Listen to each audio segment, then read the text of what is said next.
Everyone, and welcome to this edition of Just Parlays. I'm Jim Williams, along with Chris King, and for some reason our names aren't up there. That's interesting. All right, You broke it. No problem. We know who we are. You know who we are. Embrace the madness, folks. It's been a crazy first day. Chris, any observations from yesterday? We had some. We got lucky and had a couple of winners there, buddy, on the upset side. Well, I mean, a lot of these higher ranked teams get complacent. We warned you that Iowa was going to run into a team that didn't want to play their style of basketball. Right. And that's exactly what Richmond did. They made Iowa work on every possession, and Iowa, of course, obliged them. Don't give the ball to Keegan Murray, a guy who's going to be a first-round draft pick, of course. Let's shoot 29 threes and make 6. And then when we lose, we're going to blame the officials is the reason why we lost the game. No, the reason why you lost the game is because you were out-coached and outplayed. You gave up baskets on layups on inbounds and everything else. They have no one to blame but themselves, but we warned you during the show yesterday, Fran McCaffrey has never made it out of weekend 1 in an NCAA tournament. Now he won't even make it out of round 1. Well, there's that too. It was a good day for the Mount for St. Mary's because they, of course, laid a licking on Indiana, and Richmond came storming through. Like you said, let's not overlook New Mexico State taking down UConn. I mean, LA Bachelor not happy about that as his favorite team being the Huskies. But they, by the way, I had to fill in on his show yesterday because Steen fell ill. Sore throat, yeah. Yeah, so that was always entertaining. And then, he got mad at me because he tried telling me that Levi Wallace wasn't on the field when Tyreek Hill scored that 64-yard touchdown with a minute to go in the AFC divisional playoff against Buffalo, to which point I had to go and find the YouTube clip showing that he, A, failed to play coverage, and B, fell down trying to tackle him. Right. But, hey, if LA is excited that they signed Levi Wallace to play corner for them, hey, more power to you. He tried telling me he was a Pro Bowler. I know he wasn't. He tried telling me he wasn't on the field. I know he was. If there's one team that I know exactly what happened at any given moment during the course of the season, it would be Buffalo. Right. So trying to tell me that I don't know what I'm talking about doesn't sit well. And I lit him up about it pretty badly. So hopefully we'll get over that. I'm sure he had fun with it, and now he'll have Mitch Trubisky to be happy with. Well, being happy, let's start with our buddies at BetMGM. We got 2 promotions for them today. Let's start with the first one. And the first one is a very cool one because, BetMGM will give new customers a risk-free bet on your first sports wager up to $1,000. Only new players are eligible, and this bonus must be claimed within 7 days of signing up. Now, it's pretty simple. All you have to do is once you create an account and you make your first deposit, place any real money sports bet between $10 and $1,000, and MGM will match that bet. Okay, that's not a bad deal, folks. And you have to be 21 years of age to participate. And please, as always, wager wisely and without any hesitation. We always say that, and also we're big fans of BetMGM, and all that information is in the show box below. We're going to give you plenty of more stuff to talk about and to check out in the show box. So always check the show box below because there's all kind of goodies in there, starting with what's going on with BetMGM. So, all right, Chris, we got basketball coming out our ears here today. And really? I thought we were going to talk about the Pro Tiddlywinks Championship. Well, that's coming. That'll be next week. And the taco eating contest, isn't Joey Chestnut trying to win that too? Nothing would surprise me with Joey Chestnut. Okay, so here we go. Let's start with the game that is number 2, Villanova, and 15 seed Delaware, 2:45. That's on CBS and also streaming on Paramount Plus. Well, let's face it, I was surprised that Delaware actually got here in the first place. They won the CAA. They managed to knock off some good teams along the way. I thought that they were going to lose to Towson. I mean, then they beat UNC Wilmington in the final. Delaware, Martin Inglesby, he's a good coach. I mean, he was a good role player when he played college basketball. They shoot the ball well. The problem that they're going to have is if this is anywhere near a close game late, Delaware's in trouble because if anybody shoots free throws, it's Villanova. We talked about teams that don't shoot free throws on a regular basis. We talked about Boise State yesterday. Villanova is number 1 in the country in free throw shooting at 82.3%. The Wildcats are 66th in effective field goal percentage defense. They're going to slow this game to a crawl. Jay Wright doesn't have to pile up 80 points to beat you. He's just as happy to beat you 54-50 as he is to beat you 85-70. Plus, you have to figure Villanova is a battle-tested team. You got Colin Gillespie as a senior, Jermaine Daniels is a senior, or Samuels is a senior, Slater is a senior. Villanova has what we call the BT-DT mentality, been there, done that. Delaware, not so much. I'm going to take Villanova to win this one comfortably. I'm just going to double-check and see what the line of this actually was because I know all these lines have shifted multiple times over the last couple of days. Villanova is favored by 15. I think they should come out with that. I think they'll probably win by about 17, 18 points just because, Delaware can't benefit by fouling late in the game to try and extend the game because Villanova will just blow them out at the free throw line. Well, there's that, and it's kind of a backyard brawl too because Villanova, of course, in Philadelphia, and Delaware in the Delaware Valley. There, you're talking maybe 50 miles between them. So, without question, the funny thing is that all of the state of Delaware only has one television station, and it's a PBS station. They get all the Philadelphia stations. So the report on this game from the Philadelphia TV stations to Delaware is going to be, let's just say it'll do good, big numbers, on CBS in Philly. They don't get any Baltimore channels over there in Delaware. They do in the state of Delaware over on the shore. They get some Philadelphia stations, and they get some Washington stations too. But mainly, it's Delaware Valley's always been considered Philadelphia. So there you go.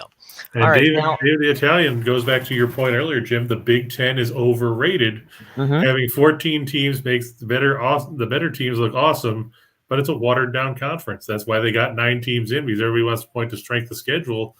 But that's because you have those good teams like the Wisconsins and, even the Purdue's, who I like to call the Purdon'ts this time of year because they inevitably find ways to lose. But he's right. I mean, we said that we figured at least 4 of the Big Ten teams would be gone by the time this weekend was over, and we've already seen Iowa's gone, Indiana's gone, Rutgers is gone, right? So they're already down 3 teams. Michigan State's no lock to win today against Davidson. I actually like the Wildcats in that one. But he's right. I mean, and we were talking about this yesterday on LA show. There's no reason to push in some of these teams that are mediocre basketball teams. Nobody thinks, and I don't care if you want to point to strength of schedule or not, nobody thinks Michigan belongs in this tournament except people that are Michigan fans.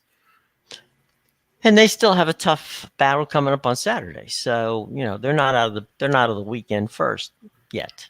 And Sly, thanks for the comment. I'm glad you hit a couple of parlays. We had a good 6-teamer yesterday with all the underdogs, St. Peter's and Richmond and Akron and New Mexico State and the Pistons.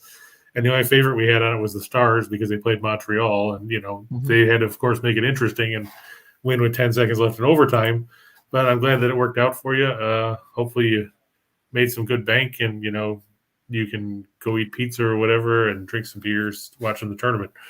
And enjoy yourself. Now, we've got number 7, USC, number 10, Miami, 310. That's on True TV, Sling TV. If you are our streamer, highly recommend you sign up for the free trial at Sling TV just for the tournament because they've got everything very wisely put together there. It's a nice little package. So True TV and Sling TV for SC in Miami. Now you've got that on the big board. So let's go to the big board and take a look at that one. Yeah, look, there it is. Right. Yeah, I like USC. They're only giving, I think, 2. Last I looked, it might be 20.5 now, but Miami's 23-10, USC 26-7. Both these teams working on extensions for their coaches, so they won't end up going somewhere else. I think Jim Larrañaga just signed a 5 or 6 year extension, and they're in talks with Andy Enfield to sign an extension with USC. This one's going to be interesting. USC has the advantage on the offensive end. They're 139th in scoring offense, 72.6 points a game. They're 103rd in field goal percentage. They shoot about 50% from 2. They don't shoot a lot of threes, but when they do, they shoot them fairly well at 35.4%. This is their one Achilles heel, of course, is the free throw line. They're 329th in the country at 66.6%. Meanwhile, Miami 77th in scoring offense. Or scoring defense, that's right, offense, yeah.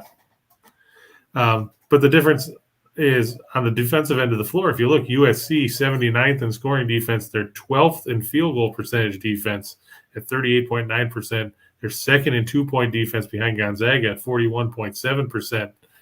Meanwhile, Miami is 232nd in scoring defense at 71 points a game, and they're 334th in field goal percentage defense. Those are not good numbers when you're playing a team like USC that's going to pound the ball inside repeatedly with Mobley and company.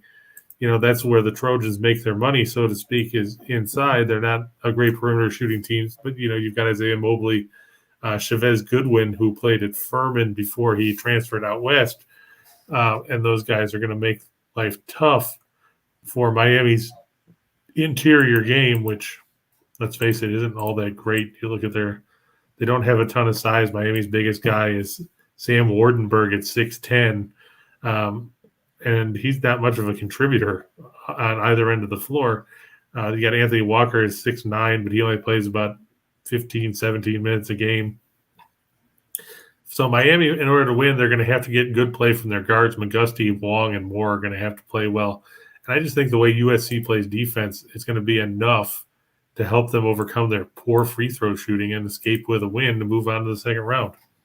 In SC, one of the things that you were just talking about, the coaches getting an extension. Maryland was pushing hard to get, him to move from SC, but it looks like what he did is they did a wonderful job of getting him an extension. So, and speaking of coaches on the move, it sounds like Florida is trying to target Todd Golden, who, of course, lost that heartbreaker last night with San Francisco in overtime to Murray State. If I'm Golden, I don't take that job. I mean, I know it's a Power 5 or Power 6 or whatever you want to call it job, but he's done such a great job at San Francisco. You'd have to think that a better job than Florida is inevitably going to open up where you've got a team with some talent. I'm not taking anything away from the Florida program as a whole, but they've been down the last couple of years. And the recruiting hasn't been great either. Well, that's part of Mike White's problem. True. Is he's not a good recruiter, and so suddenly he's in Georgia where it's going to be even tougher to recruit. So, well, at least in Georgia, they don't seem to have high expectations because they go from football season to, spring football. They don't really pay attention. In fairness to Georgia, they go from football to baseball. Okay. And that's true. That's where they go. But USC and Miami, that's I mean, the Trojans have played well. We've seen the Trojans play a lot this year. And they've really, with the exception of UCLA and Arizona, they've done pretty well in the Pac-12. So yeah, those are the only 3 teams from the conference that made the tournament. That's exactly right. All right, so next up, I think you have Alabama and Notre Dame, right? Yes. Which is the next game, by the way. That's a 4:15 game on TNT and Sling TV. Yep, there it is. Alabama. I'm going to go with them -4. We talked about this the other day with Notre Dame. They have no depth.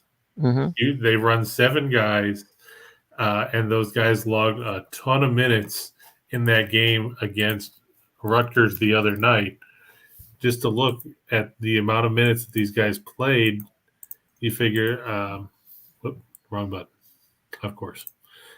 There we go.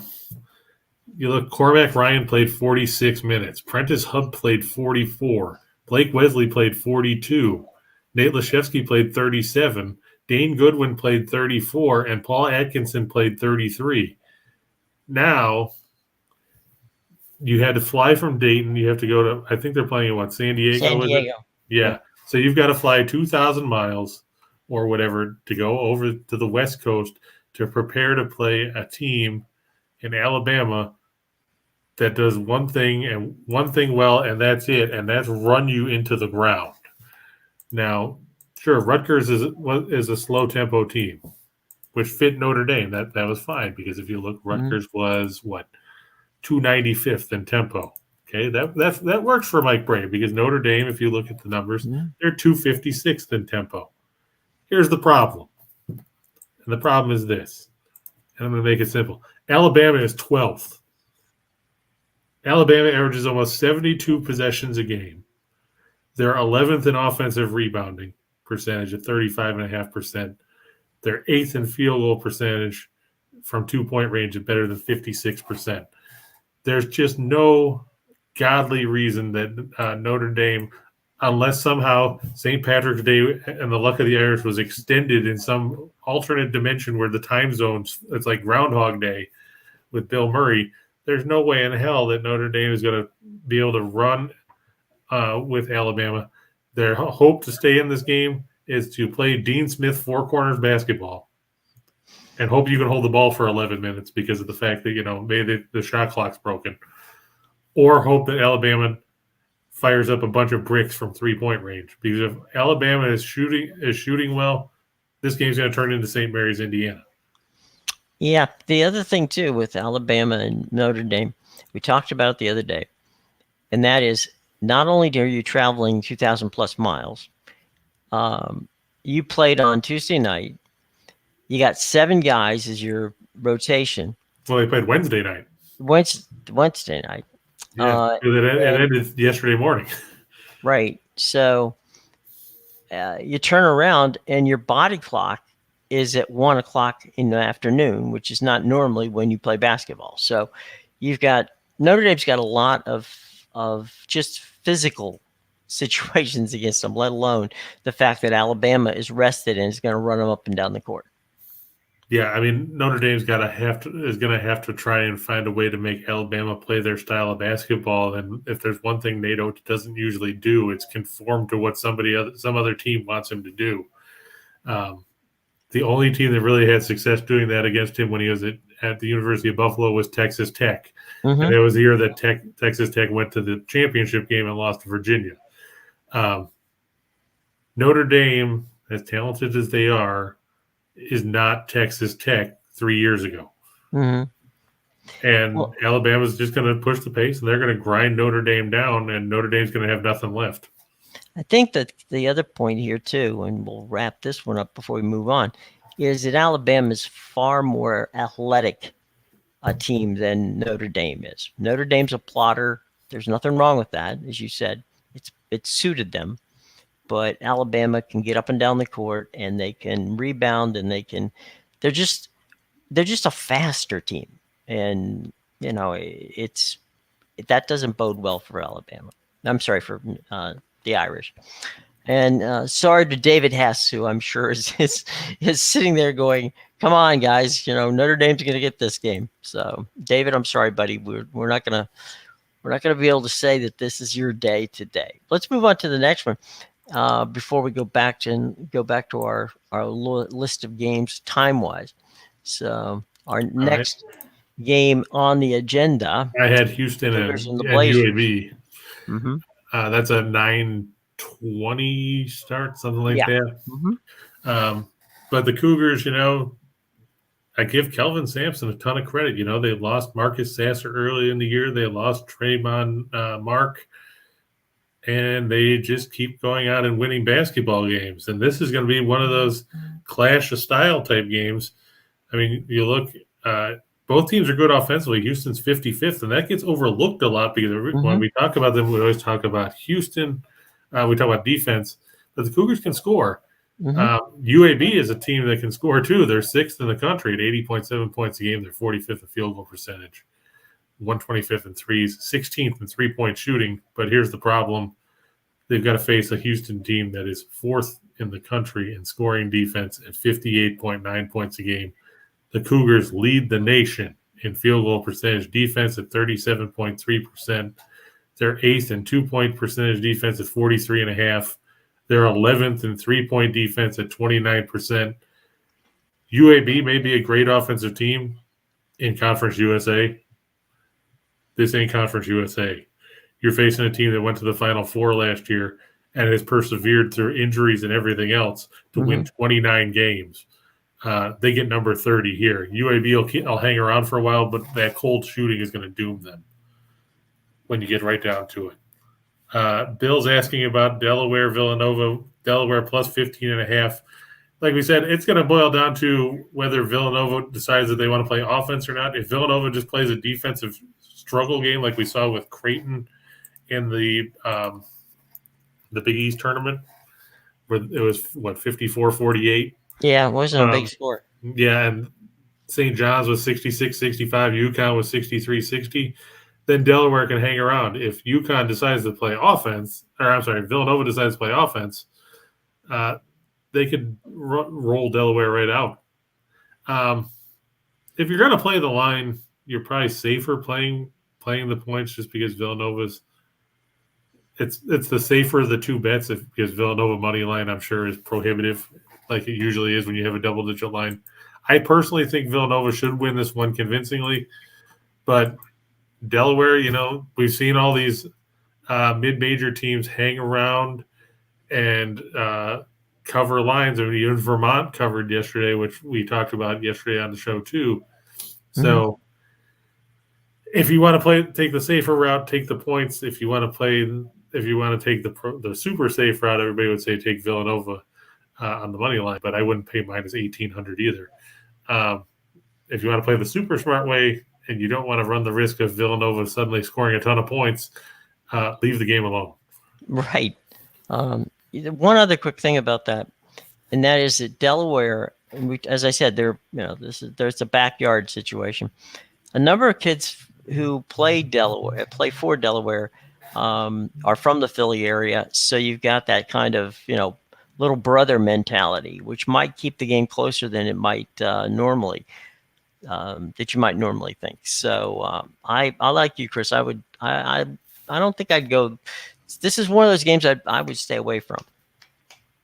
Not because I don't think Villanova is going to win, because I would think they will, but by how much, I don't know. Yeah, because it could go either way. Villanova could all of a sudden start hitting a bunch of threes and just blow Delaware out of the water, or it could be another slog like we've seen with some of these other games. I mean, there's been so many defensive struggles. I mean, look at Akron yesterday. They went right down to the wire against UCLA.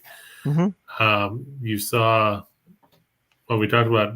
Arkansas barely got by Vermont. We saw Murray State go to overtime. We saw Georgia State hang around for 30 minutes against Gonzaga. We saw St. Peter's beat Kentucky outright. So there's too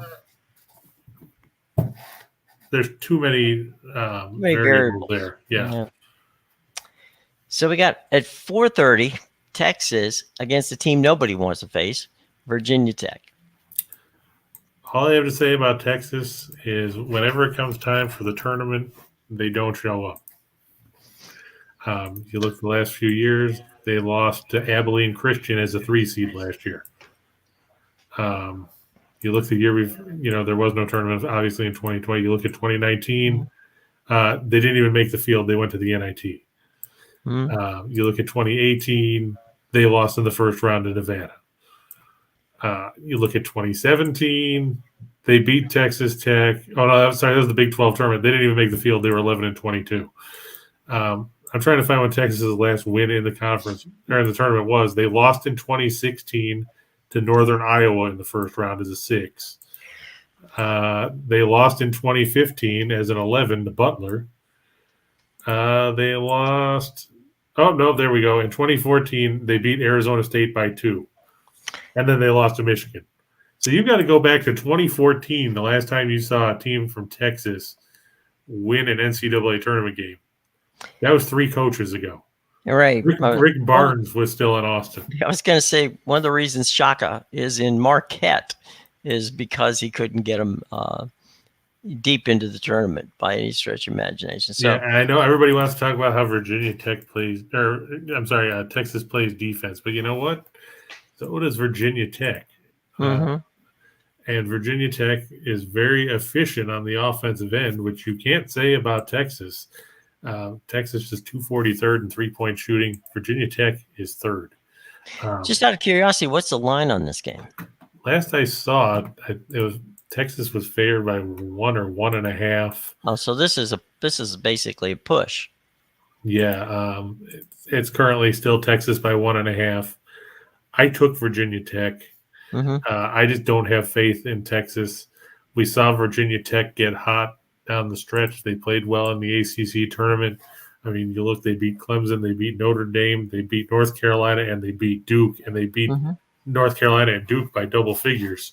Meanwhile, you're looking at a Texas team that, what have they done? They lost to Baylor, they lost to Kansas, they lost to TCU in the Big 12 tournament. They've got 3 straight losses. They lost 4 of their last 6. How'd they even get there? Because they have a name that's called Texas. Right, I guess. The burnt orange. Yeah. Same reason Michigan's in the tournament. Yeah, that's true. The dumber question is, how are they a 6 seed when they're 21-11? Yeah. And 10-8 in the conference, but Texas A&M couldn't get in the field? You could swap those numbers around. Virginia Tech could be a 6 and Texas could be 11. Yeah, because I mean, Virginia Tech, they're 23-12, they're 11-9, so their record and conference win percentage is similar to what Texas has. So what makes one a 6 and what makes one 11? If you look, according to Ken Palm's rankings, Texas was 16th according to all his rankings. Virginia Tech was 20th. So if you're talking about a 4-slot difference, how does that equate to 5 seed lines? Right. It makes no sense to me. I'm going to stick with Virginia Tech. Yeah. Okay. After that one, Illinois and Chattanooga, 6:50 on TNT and Sling TV. Boy, that's a tough one. I mean, I like Chattanooga. I watched a lot of them in the SoCon. They got past Furman in overtime of the SoCon tournament final. They had on that 40-foot 3 where the guy shoots it over 3 guys. Right. And I felt horrible for Furman because of that, because like I said, they're about 15 minutes down, maybe 20 minutes down the road from here. They hadn't been in the field since 1980. They're still not in the field because of that. Chattanooga is a tough team. The big question is, can they contain Kofi Cockburn? And we've seen a lot of guys try to do that. Hasn't really worked out for anybody. Might be tough for Chattanooga. You're looking at the fact that their tallest guy that they have is 6'10", and that guy plays about 12 minutes a game. They've got Silvio D'Souza, who was relevant, how many years ago when he played at Kansas? I mean, he's got to be like, 70 by now? Right. But I don't know if D'Souza has the size to match up with him either. I think Chattanooga will hang around. I think Chattanooga has the ability to make things difficult for Illinois, but I think in the end, too much Cockburn and too much Alfonso Plummer is going to push Illinois through. The line on that one, I think, was 4 points? Something like that. Oh no, it's up to 8 now. They should cover. I mean, I could see leaning towards Chattanooga with the points because we've seen these 4-13, 5-12 matchups play so tightly at least yesterday. Yeah. But I think Illinois is the better team in the end. Well, let's move on to the Coach K retirement tour. The Coach K retirement tour against Cal State Fullerton.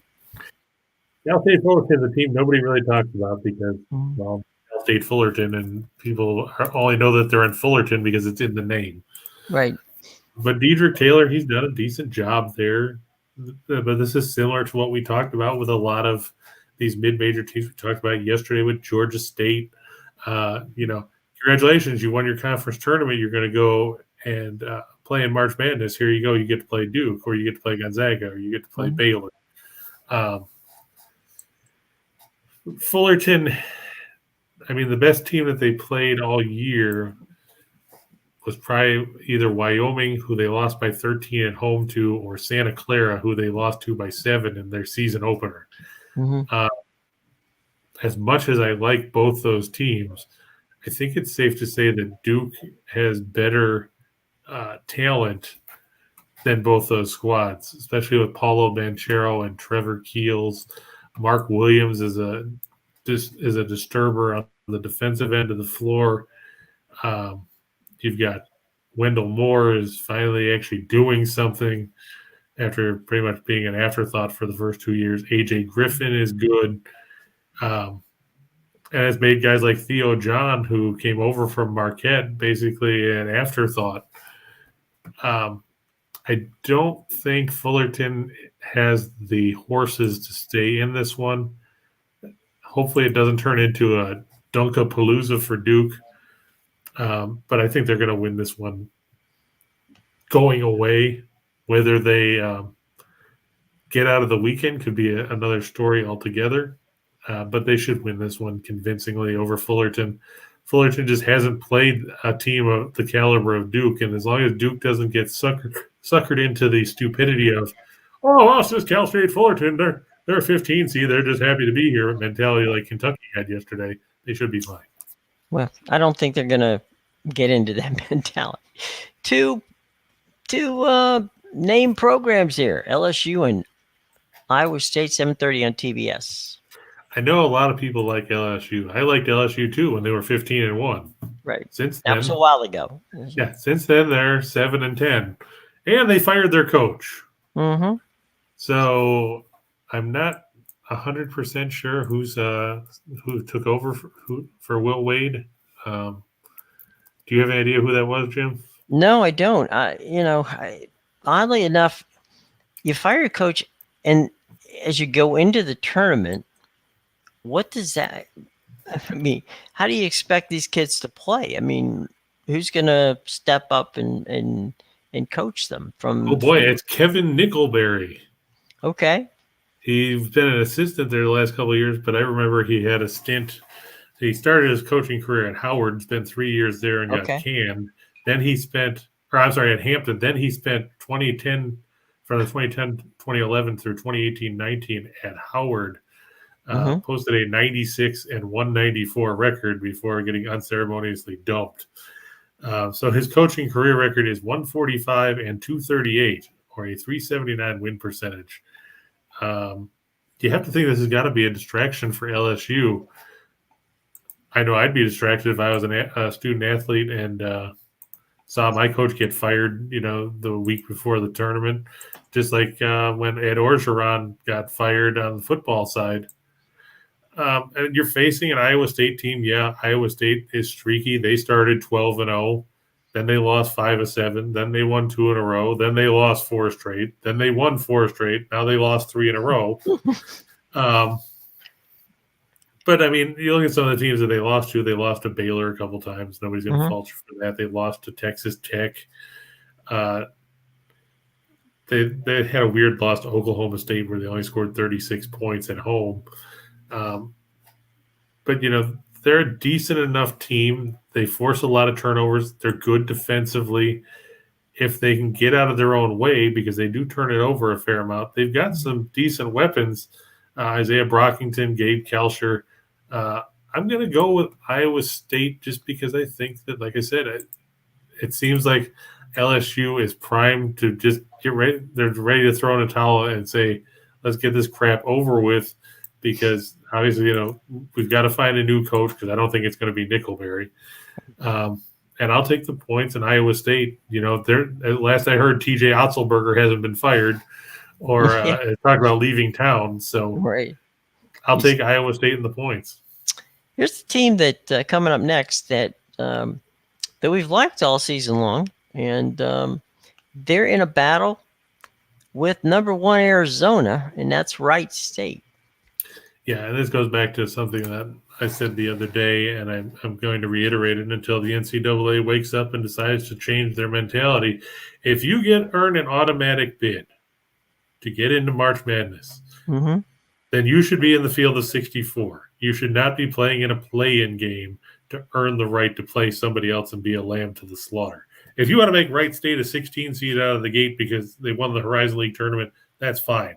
They shouldn't have had to go and play Bryant, and Bryant shouldn't have been in there either to play this. You should be taking teams that are mid-majors, or not mid-majors, but are at-large teams, and they should be playing in these playing games. You should have stuck Michigan in there. You should have stuck Texas in there. You already threw Indiana and Rutgers in there. You threw Notre Dame in there. Those were all teams that didn't win conference tournaments. They should be in those games. Texas Southern, they won their conference tournament. They shouldn't have been in a play-in game. They need to readjust that because an automatic bid means you're in. It doesn't mean that you're in to have the right to play somebody else to actually get in. Right. And that's not a bad league either. So that's not, I don't understand why they got such such a hassle from the standpoint of that league is a pretty balanced league. We've all year long we've been talking about it from a mid-major standpoint. They've had some good teams. They've had some good games in that league. So yeah, Cleveland State, Oakland was good. Northern Kentucky was good in the second half of the year. I mean, you look at that conference, and they had 5 teams that won 20 games. Yeah. And Youngstown State has 19, and they're still playing in I don't remember if it's the NIT or the Basketball Classic. It's one of those other tournaments. So you could have 6 teams in that conference win 20 games. Right. Now, that being said, Arizona is a very good basketball team. Yeah, I mean, I'm not going to give Wright State a whole lot of a shot here. I mean, we've seen the teams that played in the play-in tournament come out and then thoroughly get waxed. I mean, we talked about Indiana getting waxed. Texas Southern expected to get whacked when they played Kansas yesterday. And I feel bad for Johnny Jones because, like I said, if he had been stuck in the field normally, then, that's one thing. But they have to beat somebody else to get there to get whacked is another story altogether. The good part for Wright State is they like to run. The bad part for Wright State is so does Arizona. And Arizona has a lot more talent than Wright State does as far as guys that are name value.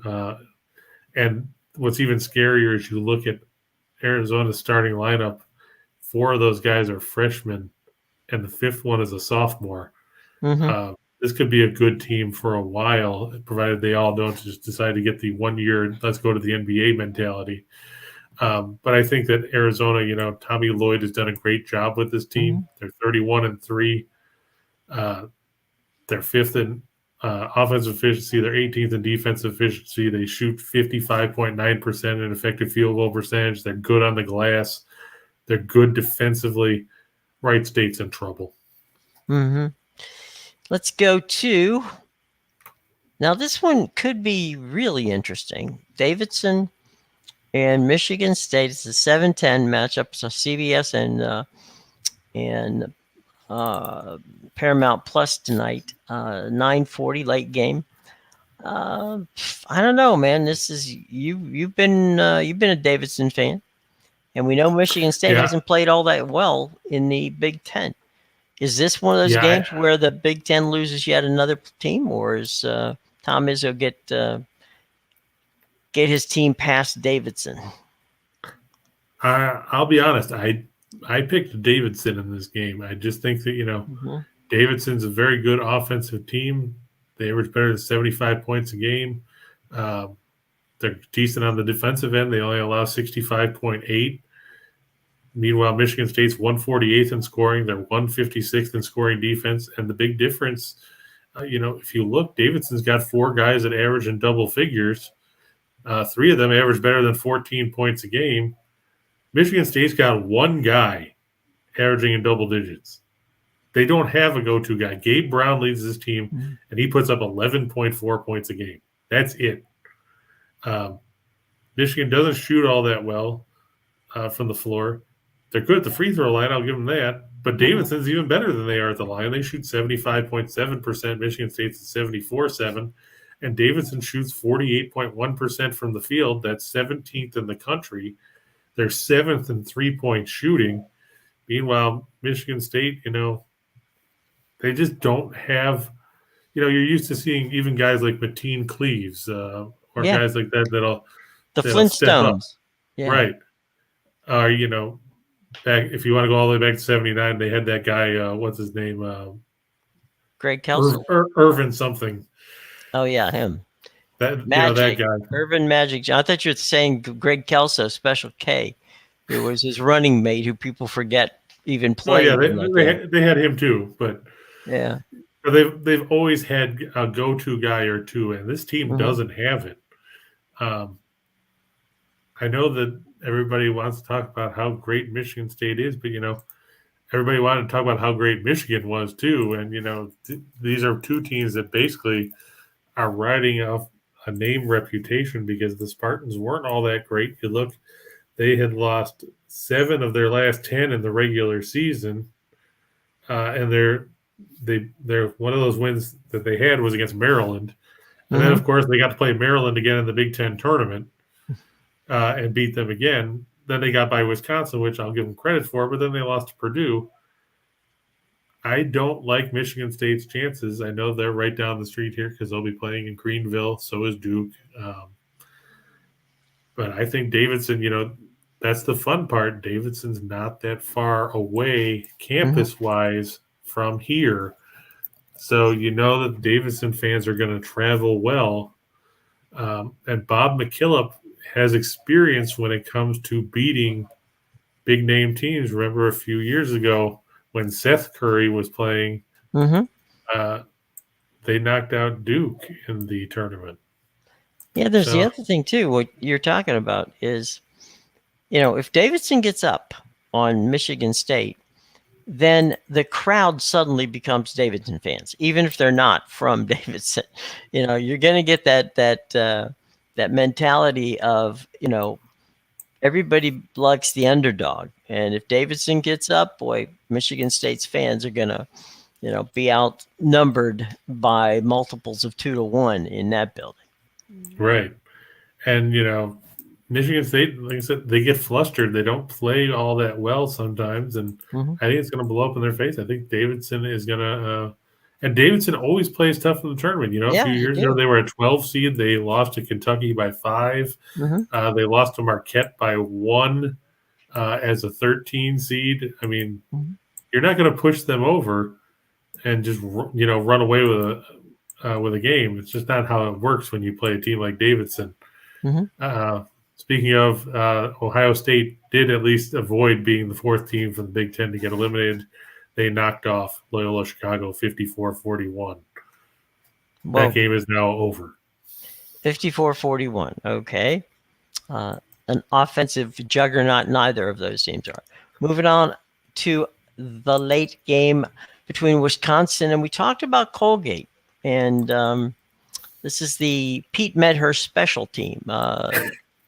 Pete likes Colgate. Wisconsin. He should. He watched them. He watched them play 3 times in person.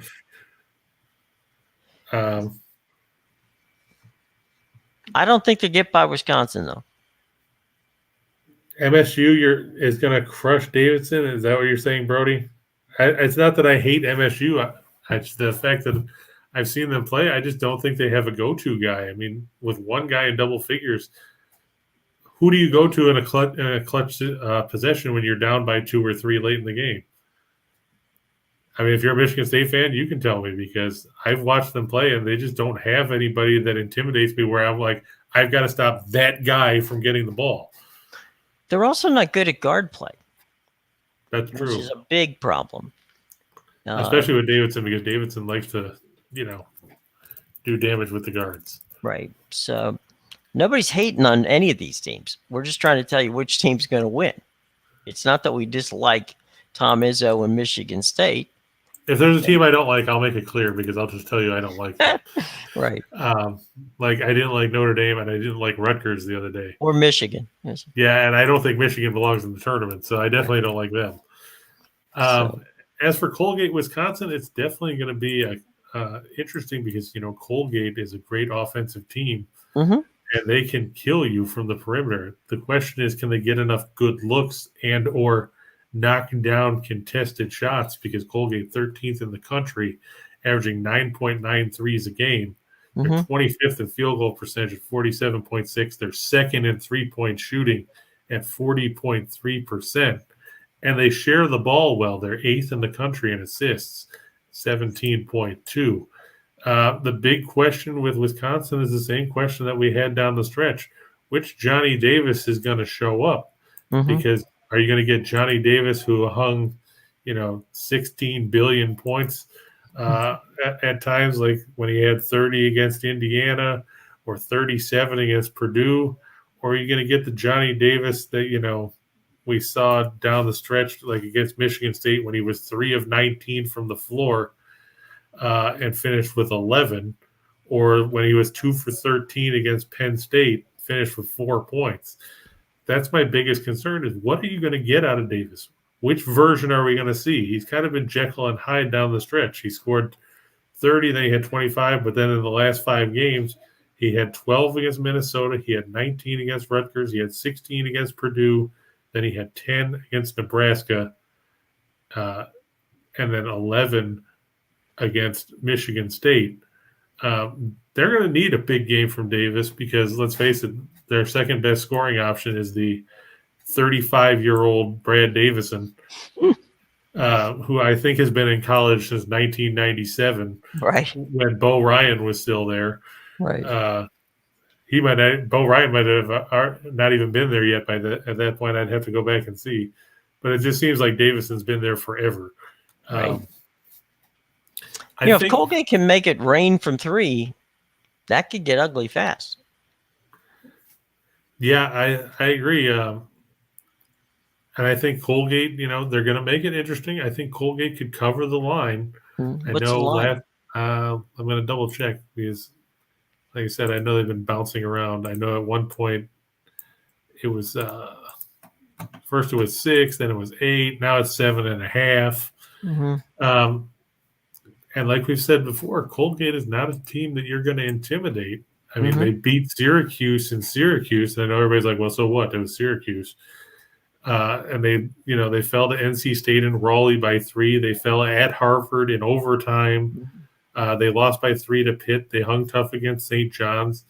They lost to Vermont by 10 at Vermont, which was probably one of Vermont's closer home games this season. They're not a team that's going to be intimidated just because of the fact that you're a named team and you're from the Big Ten. They don't care. I mean, this is a team that was 4-10 after losing to Lehigh January 4th. Since that point, they've gone 19-1. I mean, you talk about being on a roll. That's a roll. That's a roll. Meanwhile, Wisconsin dropped 2 straight. I think Wisconsin will probably win the game, which Rochelle will be happy about. Right. I don't know if they're going to cover because like I said, we've seen so many of these big name teams struggle to win outright, and then covering the line has been an afterthought because look at UCLA yesterday. They had to close the game on a big run where Akron couldn't hit a field goal in the last 7 minutes, and they still only lost by 4. Yeah, Akron almost won that game. So, yeah, they had them on the ropes. So in this one, I guess our consensus is, take Colgate in the points or don't take the game at all. Yeah, because I just think that, like you said, if Colgate starts knocking down threes early, it could be troublesome for Wisconsin because Wisconsin's not geared to play from behind. No. It's kind of like Wisconsin football. They're not geared to play from behind either. That's a very good point. All right, this one, tip-off is almost 10 o'clock Eastern time. Seton Hall and TCU. Boy, if you can buy 2 more evenly matched teams that are inconsistent as hell than these 2 teams. TCU's 20-12. They started off 10-1. Now since then they're 10-11. They had down the stretch they lost. Let's see, 4 of 7. They lost 6 of their last 9. Then they beat Texas in the first round of the tournament. So apparently 20-12 and 8-10 in your own conference is good enough to get you in the field. But Texas A&M can run to the SEC final and not get in. Texas Tech is excellent on the offensive glass. I'll give them that. They're first in the nation, 38% in offensive rebound percentage. They also are 336th in turnover percentage. Seton Hall started the year 9-1. Then they were 11-3. Since then, they're 10-7. I mean, they lost to some good teams. I mean, they lost to Providence. They lost to Villanova a couple times. They also lost to Marquette twice. They lost to UConn. They struggled against Georgetown twice. You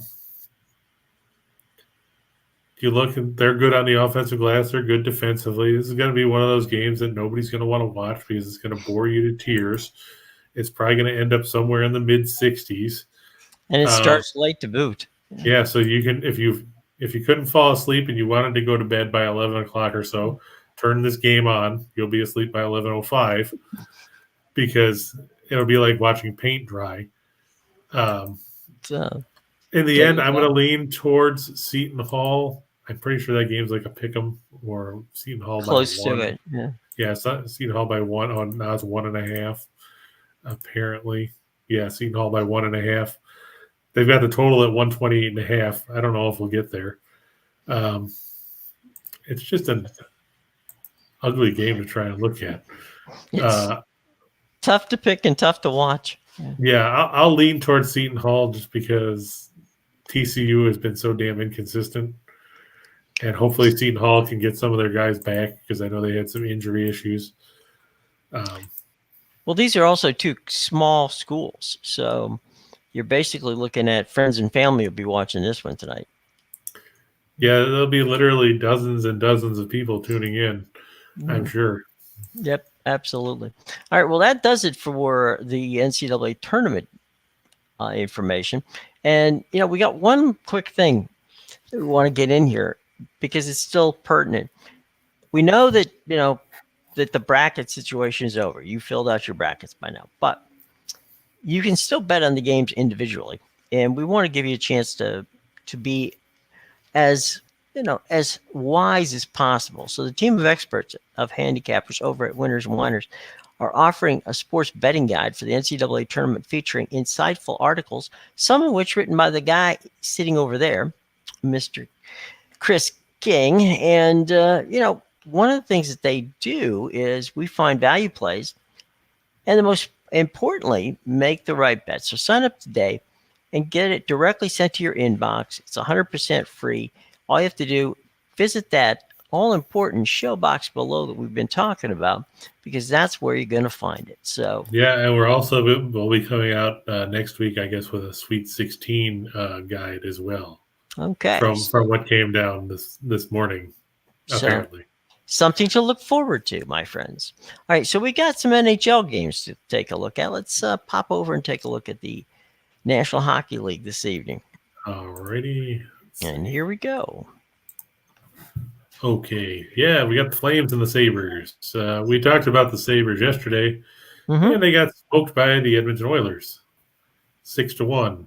I don't expect them to be a whole lot better tonight against the Flames. Obviously, Calgary has been on a roll, and they played very well at home, 19-5-5.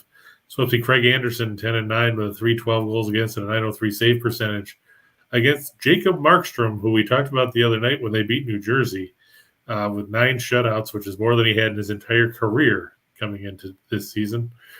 He's 29-11-6 with a 209 goals against and a 927 save percentage. Sabres 25th in goals for at 264. They're 28th in goals against at 356. Meanwhile, the Flames are 6th in goals for at 347 and 2nd in goals against at 243. Sabres 14-45 in their last 59 as a road underdog, 13-42 in their last 55 against teams with a winning record, 1-6 in their last 7 against the Pacific Division. The Flames 8-2 in their last 10 against the East, 13-3 in their last 16 as a home favorite, 10-1 in their last 11 playing on 1 day of rest. Sabres have dropped 8 of their last 10 meetings here in Cowtown, and they're 1-5 in the last 6 meetings overall. The Flames should win this one comfortably. I'm thinking by 2 or 3 goals. So the puck line looks a lot better than the money line in this situation. But there are those people that are always worried about, how things are going to turn out, because winning by multiple goals can be a slog sometimes in the NHL. Just ask Dallas last night. But in this case, after watching Edmonton's wax Buffalo last night, you have to think Calgary can do the same, since the Chris, Flames real are a better quick, team than the Oilers. I'm sorry. Explain the difference between the puck line and the money line. Well, the money line is you just pick a side to win. The puck Right. line is, it's kind of like the spread in Mm-hmm. anything else. You're taking the Flames, in this case, to win by – they'd have to win by 2 goals. It'd have to be 4-2 or 3-1 or something like that. It has a completely different line to it than the money line. You're betting. If you bet for that the Flames are going to win, you bet $315 to win $100. That is correct. So. Where on the puck line, it'd be 125 to win 100. And Super Sly says Calgary's been money this season, even on the puck line. And that's saying something, because Sly's a Winnipeg fan and doesn't like to say anything good about Calgary, because probably the only other team that he wouldn't want to say anything good about would be Edmonton. Real quick, couple quick ones. Super Sly again. He loves Colgate. Hoping for an upset. Sorry, Rochelle. Rochelle will get over it. If he doesn't, that's his own fault. And we got Marlowe saying that he's a pure basketball with TCU, and says, so a lot of running around. So there you go, Marlowe. We're feeling your love, buddy. We understand. All right. So let's move on to the next game. From Calgary and Buffalo, we go to our good buddies, the Colorado Avalanche, taking on Ryan's Sharks. I don't see Ryan out there today. He was in earlier because he asked about the Illinois game. Oh, okay. But the Sharks were blanked last night, 3-0 by the Kings. Now they have to go home and face Colorado. The Avalanche 19-10-2 on the road. They're 43-13-5 overall. Darcy Kemper, 29-8-2, 243 goals against, 923 save percentage, and 5 shutouts, is expected to start. It'll be Zach Sawchenko, 1-1-1 with a 312 goals against and a 911 save percentage. James Reimer started last night. Aiden Hill's still out, so it'll be Sawchenko in net for San Jose. He gets to face a Colorado team that's second in the league in goals for at 382. They're 9th in goals against at 277. The Sharks 29th in goals for, 19th in goals against at 3.1. The Avs 6-0 in their last 6, playing on 2 days of rest. They're 50-11 in their last 61 against teams with a losing record. 20-6 in their last 26 on Friday. Sharks 7-21 in the second game of their last 28 back-to-backs. 2-10 in their last 12 as a home underdog. 1-5 in their last 6 on Friday. And the Avs have taken 5 of the last 6 matchups between these teams. You have to think that Colorado will skate away with a victory on the road. Let's before we go to the NBA, we got another great promotion. This one from our buddies at BetMGM, and this one is use your BetMGM app for the first time. Now bet at least $10 on any NBA game, and you get $200 if either team hits a 3-pointer. All you have to do is click on the MGM link below to play. So visit that show box, place that $10 bet, and if any team in that game that you bet on hits a 3-pointer, you're going to get $200. And remember that you must be 21 years of age to play, and always bet responsibly. Okay. And again, from our friends at BetMGM, 2 promotions, all that's in the show box below. And let's see what we're doing tonight on the hardwood in the association. And our team, Chris and I, our favorite team in the NBA, at least recently, the Memphis Grizzlies. Yeah, and the Grizz, they've played quality basketball all season long. Absolutely. Those lines actually moved to -5 now instead of -4.5. Still, I like Memphis. They've played quality basketball. They're 48-22. They're 24-12 on the road. Atlanta can't get out of their own way because every time they try to get above 500, they lose. You look at the numbers. Both teams good offensively. The Hawks are 8th in scoring offense. The Grizzlies are 4th. But the problem is Atlanta doesn't stop anyone. They're 21st in scoring defense at 112.2 points a game. They're 25th in field goal percentage defense. They're 25th in three-point defense. That's not going to get it done against a Memphis team that can pile up the points in a hurry. Now, looking at the injury report, last I saw, John Morant was still listed as questionable. I'm going to double-check and see if that's changed on the most recent report from the league. It says, where is Memphis? Morant is still questionable with a sore back, but for Atlanta, John Collins is out with a sprained finger and a strained foot. So congratulations, you took out both sets of extremities at the same time. Danilo Gallinari is questionable with a bicep injury, and Trae Young questionable with a quad. Either way, I don't know if it matters if they play. Memphis is just clicking on all cylinders. They piled up 135 points on Indiana the other night without Morant. They're 10-1 against the spread in their last 11 after scoring at least 125 points. They're 7-2 in their last 9 on 2 days of rest. The Hawks 0-7 against the spread in their last 7 overall. 0-5 in their last 5 as an underdog. 0-4 in their last 4 on 1 day of rest. I'm going to go with the Grizzlies and give the points as they prevail on the road in Atlanta. Okay, moving on from Memphis and Atlanta to the Suns and the Bulls.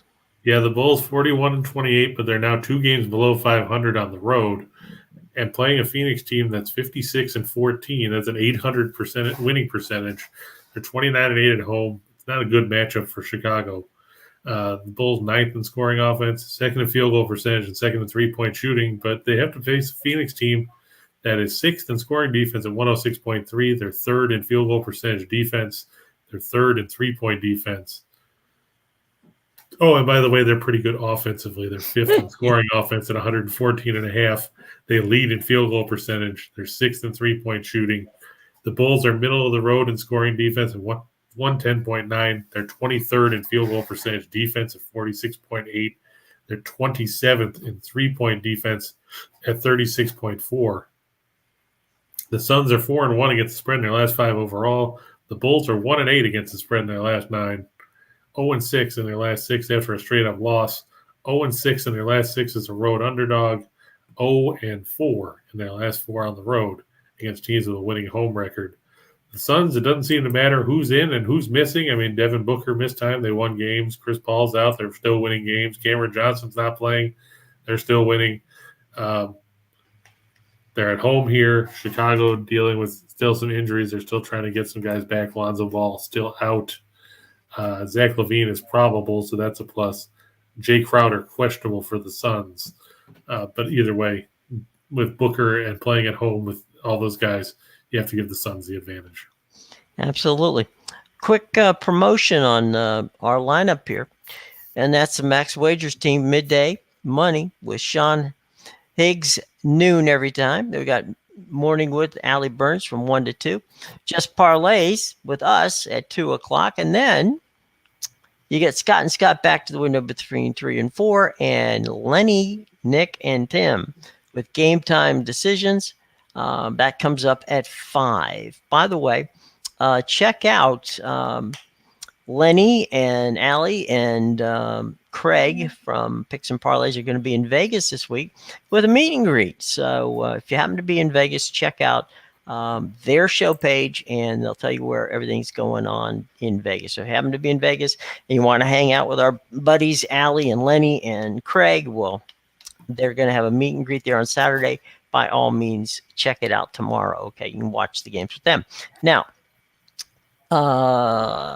if you want, and you should want, information provided by my buddy Mr. King here, then all you have to do is go to the show box below and register, because every day we'll send you the best parlay tickets to play, usually made up of 1, 2, 4-teamers.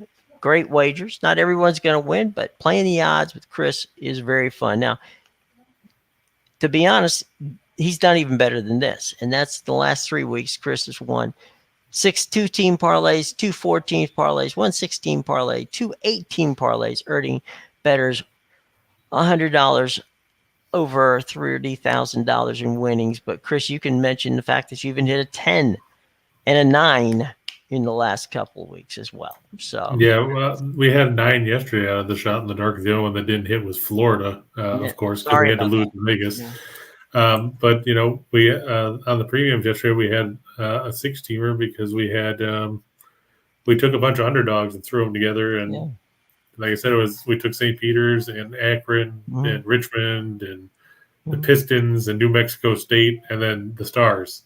There you go. And that one was panned out just under, I think, $3,900 or something like that. They're not a bad situation, folks. All of the information on everything that we've talked about here, from the book giveaway to Chris's information to all of the things with BetMGM, all of it, it's in the show box right below you. And on your way by, smash that like button, hit the subscribe button, hit the bell, so that you can always get the information that we give to you free of charge every day here at 2 o'clock. Okay, so we got to blow through some stuff here real quick because we're running a little bit over, and we're going to go for 2 for the money. Alrighty.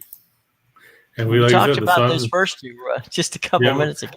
Well, we talked about all these. Really, I mean, the Suns over the Bulls, the Grizz over the Hawks. I don't think we need to beat those into the ground any more than we did. We talked about the Flames and the Sabres. Buffalo's they were beaten up by Edmonton, and they're not going to have a whole lot of luck tonight against Calgary either. And the Flames, I feel bad for Ryan Sharks. You get blanked by the Kings, and now you got to face Colorado. We know how the Avs can score, and that's going to be a tough night for San Jose, even at the Shark Tank. Right. Okay, let's go 4 for the show. All right, we got, like I said, I'm going to go with USC over Miami. I had Virginia Tech over Texas on here. We talked about that, of course. I like the Nuggets over the Cavs. Cleveland still dealing with injury issues. Look for another big game from Nikola Jokic. I know Tim usually has him on his has the triple-double bet lined up pretty much on a nightly basis when they play. And speaking of the Sharks, wait a second, that's not – Florida is actually playing Anaheim. I meant to change that last night. It was 3 a.m, so it's actually Florida over Anaheim. The Panthers lost last night. The Ducks are still terrible. I look for them to get the win. Yeah, like Sly said, Calgary's been money on even with the puck line. They've played very well this season. And see, I told you the one team that he wouldn't want to give credit to besides Calgary was Edmonton, and he says he hates both teams from Alberta. Chicago, I think they'll bounce back once they get Lonzo Ball back. I mean, they've got Caruso back now, which is a plus for them, but still. They're playing shorthanded. Yeah. All right, let's go to the big board for the menu. The big board. Yeah. Yeah, I'm going to take Iowa State, like I said, over LSU. I'm just concerned about how they're going to go. Of course, Montana State, I don't know why I put that up there because it tipped off already and they're getting obliterated. I didn't realize that that game started so early when I did this stuff. I thought I must have misread it. I thought it started at 4 something, not 1 something. Well, maybe Montana will start playing at 4 o'clock. Yeah, but by then the game will be over, but they're already down 27. So much for that. But, you can't win them all. That's true. I think Illinois will cover over Chattanooga. They'll be close. I agree, Justo. I think Memphis is a lock. They played very well this season. Taylor Jenkins should be in consideration for Coach of the Year. I took Detroit and Orlando out because that was yesterday. I don't know why it's still there. Apparently, it didn't save when I took it out because that's typical technology for you. That was actually supposed to be the Raptors -9 over the Lakers. Because we always fade the Lakers. Exactly, and it's worked out for us. Look, I had that down 2 lines anyway, so it just didn't come out. The Pacers -3 over the Rockets in the game nobody cares about because neither one of these teams are going to the playoffs. That's Benny and the Jets. Yeah, the other one was actually Boston Sacramento was where Orlando was supposed to be. I had the Celtics -9. And then Benny and the Jets over Boston. That's for you, Sly. I think Winnipeg will win at home. Boston banged up right now. Patrice Bergeron is hurt. Won't play tonight. It's going to break up the top line with Pasternak and Marchand. I just think that Winnipeg can get the win at home. Carolina over Washington. Both these teams played yesterday. Washington, of course, rolled over Columbus 7-2 in a game where we said that it's going to go over 6.5. What do you know? It did. Washington did it by themselves. Right. Carolina fell 3-2 at Toronto, and Frederick Anderson's return north of the border. I think Carolina will bounce back at home tonight. It's supposed to be, I think, Antti Ranta and Vitek Vanacek for the Caps. And I'm going to go with Ottawa over the Flyers. The Flyers pissed me off yesterday by beating Nashville by scoring twice in the last 4 minutes. But they played terrible in the second game of back-to-backs, and Ottawa is probably due for a win. So we'll go with the Sens. So there you go. That's about what we can tell you with what's going on today. We went through the entire field for today's NCAA tournament. We kicked in a couple of big games in the NHL, some NBA for you, a little bit of everything in the 2 for the money, 4 for the show, and of course the final finish there. So Chris, as Stone Cold Steve Austin would say, and that's all I got to say about that. That's right. So before you say all about that, as we get out of here, of the NCAA games today, and there's still some good ones to watch, which of the ones pique your interest? Well, I want to see what Colgate can do against Wisconsin's defense for sure. I also want to see if Davidson can beat Michigan State because, like I said, they've been there before. They've beaten teams better than them. And the one I'm really excited about is, strangely enough, it's going to be the Clash of Styles game, UAB and Houston, because they're two teams. As good as Houston is, they don't get a ton of national press because they're not in a power conference. And UAB is in an even smaller conference. I tell you which game I'm not excited about, and that's Cal State Fullerton Duke, because who cares? I'm not overly excited about Notre Dame, Alabama. I mean, they're on TV, so I'll watch them, but it doesn't mean that I have to be excited about them. But yeah, I think those are the ones that I'm most excited about. And of course, they're all in the late time bracket, 9:20, 9:40, 9:50. But be interesting to see what happens with Virginia Tech and Texas. I just want to see if Texas lives up to their reputation of face planting when it matters the most. Well, we will definitely know by Monday when we're back here. Everybody have a wonderful week. Hope that you enjoy and embrace the madness. Have some fun with it. Take a look at what we've offered to you today. And we got all kinds of promotions, as I said, in the show box below. Be sure to check it out. Be sure also on your way by hitting that like button, because that really helps us out from the standpoint of knowing that you like us, as well as hit that subscribe button, the bell, so that you get notifications, okay? So have a wonderful and safe weekend, everybody. Enjoy the basketball. Have a great time, and we will see you Monday at 2 o'clock right back here on Just Parlays with the man next to me, Chris King. Until then, guys, be well. Have a great day.